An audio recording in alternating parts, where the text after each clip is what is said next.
और अपनी आस्था को मैं खुद ठेस पहुंचाने वाला हूं।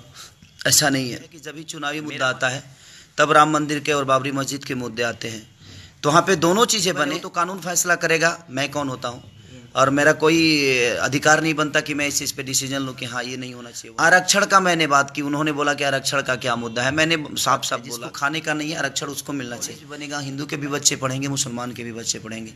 वहाँ पे उस जमीन में एक हॉस्पिटल इलाज हो, मुसलमान का भी इलाज हो, हर आदमी का इलाज हो, उसके लिए लड़ाई नहीं होना चाहिए हमारे। जय भीम भाई लोग, आप लोग इस वीडियो में देखे होंगे खेसारी लाल भड़क गए राम मंदिर पर। तो भाई लोग इस वीडियो में शुरू से अंत तक बने रहें और इस वीडियो को कर दीजिए शेयर, ताकि अपने विरोधियों तक जरूर यह वीडियो पहुंचे। और भाई लोग कमेंट में जय भीम जरूर लिखें।